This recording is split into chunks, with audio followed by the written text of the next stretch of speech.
Hey Warhammer painting fans, here I am with another Stormcast Eternal, but this is Lord Veritant with his Gryph token here.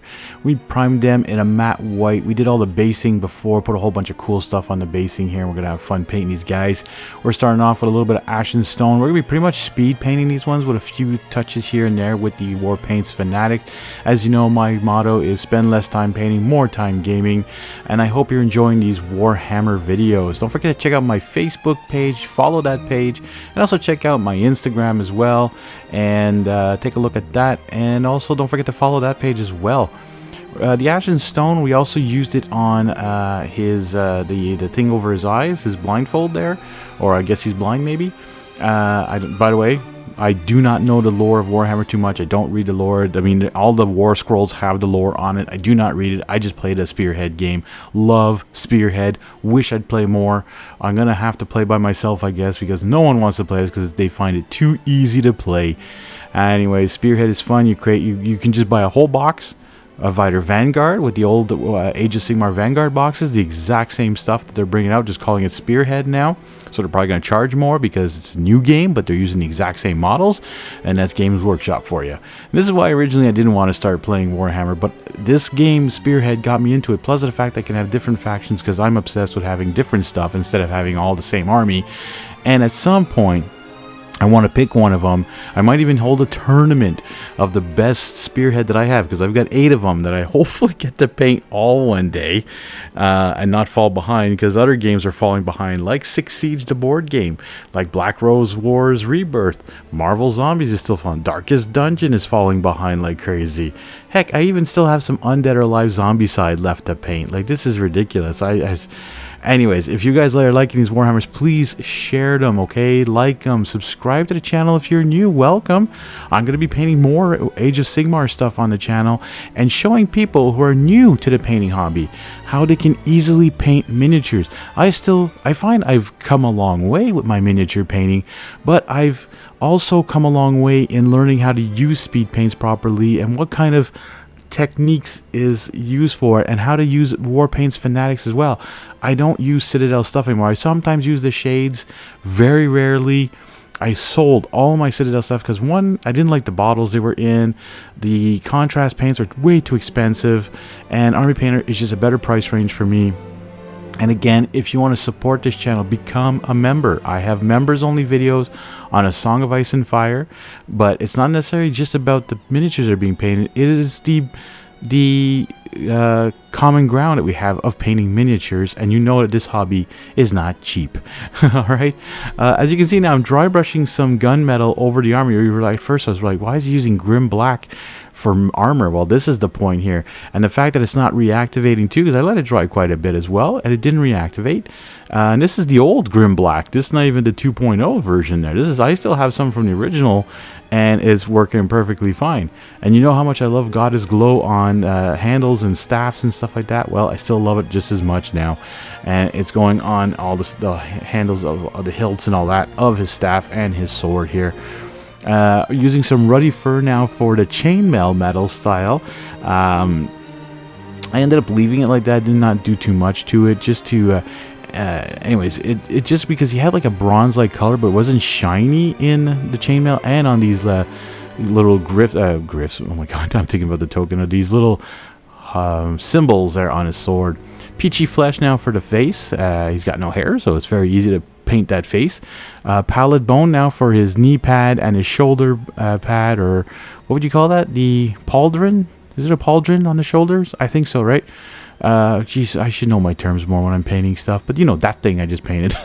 Blinding light for the little medallion there. And then we're coming into some Horde bronze. This is another long part because there's a lot of metallics on these guys, or armor. And again, you could prime them in a metallic color, but sometimes I find that it's easy to cover with the Warpaints Fanatics, as you saw with my original Liberators. It's very easy to cover up a metal primer, but I don't know, sometimes you just don't want to have to think about too much where the areas. With white, you're pretty much going to be able to cover everything up with it and not have any problems with it at all. Again, so Lord Veritant here, he's like a hero version, but he's not your general. He's coming up next, by the way, Lord Vigilant. So keep an eye out for that one. That's a nice model. I do a great job on it. Yeah. What I've come to like about Warhammer miniatures is that their bases are empty. And you get to have so much creativity with it that you can do whatever you want with them. So I took some cork, I took some sand, I took some dirt, I took some rocks, put some crackle paint on top of that once it dried. And then just, as you can see, the crackle paint is right there. And I think that's the AK Interactive one, I believe. And it was like in a dropper bottle. Instead of, I have some from Vallejo. Anyways, I don't remember who I have. I have so much texture paint, and I figured this is the best way to start using it, because I found I used to do dioramas, but I got out of that. You know, it just took up too much room. But using making the bases for a miniature is just so much fun. And at some point, I'll do a couple shorts on how to do different kinds of bases here. I've got some extra bases on the side, so I'll just take them up and show you guys how to make some fun little bases for any kind of miniature that doesn't already have a base printed. Like the Marvel Zombies, they all have their bases already pretty much done. All right, we're coming in with some polished silver now. We're just using this on the Gryph Hound token there.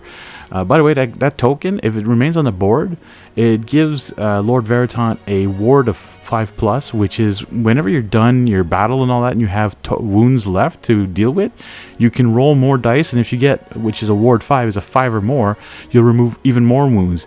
So if you're lucky, and not everyone has a ward on it, like the hero or the general of this needs to have a special ability to have the ward 5. This guy has to have the token, but if he fails, I believe a one test there, I don't remember what kind of test it is or something, if he gets a 1 on something, anywho, I can't remember. As you saw right there, I actually dried brushed some skeleton bone on top of the pallid bone I put on a while ago, and it makes the armor almost look like non-metallic metal.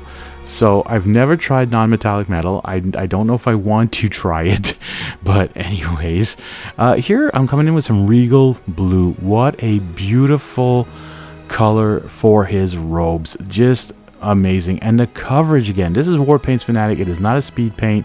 I could have went with speed paint, but you'll see when I use speed paint on Lord Vigilant on the cape, it's harder to use speed paints on an area that's flat, because sometimes they pool up, they give you coffee stains and all that, but I do clean it up really nicely with a war paints on top of it after. But this here, just the coverage is unbelievable. Yes, I'm using a small brush, but I find that going back and forth with it, just following your paint strokes, going always the same way kind of thing, you just got to be careful not to hit anywhere else, right? It can happen. And people who use a bigger brush, I find they hit a lot of those parts that are like in front of where you're painting. But you just gotta take your time with these paints and, you know, have fun. I know I say spend less time painting, but you gotta enjoy the painting process as well. Some people are like, oh my god, it only took you 15 minutes to paint. This guy took a lot longer than that, of course, but it was still fun to paint. I'm still trying to find a way to save you guys time in painting and get these to the table, and I hope you're enjoying these videos. So hey, hit that like button, okay? Comment down below which spearhead faction you would play, or which one. You know, I'm trying to paint them up off camera, some of them, and to get ready to do a video on, let's say, the extra one I have. So I'm painting up, like, let's say there's 5 of them, I'm painting up 4 of them to test what I want to do, and then which one I like, I'm gonna make a video about.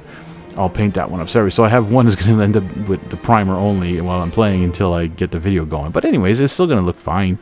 And the Regal Blue is also on the Gryph Hound token here on his collar there. Beautiful blue, by the way. Worn stone for the inside part, because I could have used rigor mortis, or what was it, pale sand, I think it's called, something like that.